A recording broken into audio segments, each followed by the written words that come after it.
Chapter 19. The vortex had disappeared, and peace was restored to the enchanted forest. As the snow slowly fell from the air, Anna looked around frantically for her sister. Then she saw Elsa standing in what looked to be a garden surrounded by beautiful sculptures made from ice. The queen looked from one sculpture to the next, stunned. Anna went to her side, taking Elsa's hand. "Are you okay?" she asked. Elsa squeezed her hand. "I am fine," she said. "What are these?" Kristoff asked when he arrived. Awestruck, he circled the ice sculptures with the rest of the group, looking closely at the detail and delicacy. As an ice harvester, he was a big fan of anything made of ice. They looked like moments in time, Elsa said softly.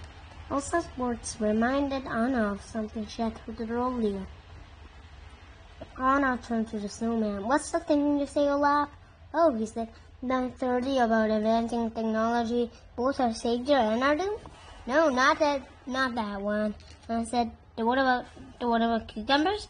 Olaf asked. He had read so many books, he had learned so much. There was hundreds of things that talked about to anyone who would listen. "No, the thing about water," Anna said, narrowing down. "Oh yeah," Olaf said. "Water as memory. The water that makes you up. Me had passed through at least 5 people or animals before us."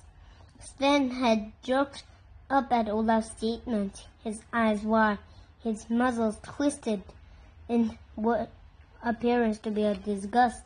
He glanced at the ice sculpture he had been licking and spit on the ground. "It remembers everything," Olaf finished.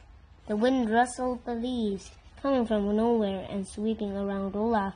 "Oh, the wind's back," he said. "I think I'll name you Gil."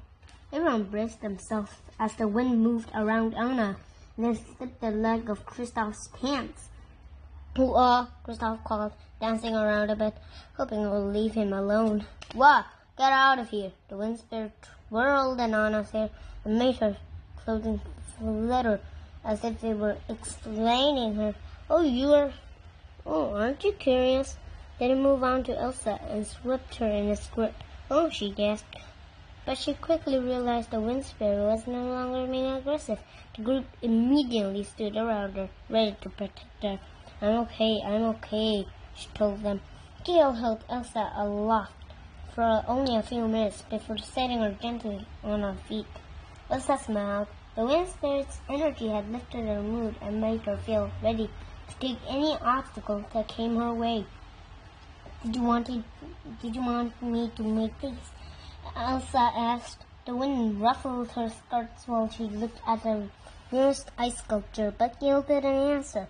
The wind spirit twirled around the sisters and swept down to a small opening in the trees. Aloft in its breeze were leaves and red-orange hints, making it easy for the group to follow where it led. Anna passed through the opening with the others. Gale brought them to an ice sculpture that was set apart from the rest. The sculpture depicted a couple swept up in a windstorm, a young girl helping a young boy. Anna and Elsa approached the sculpture in disbelief. They moved around it, looking closely from every angle. "Father?" Anna asked softly, recognizing the elements on the sculptor's face. "That's Father."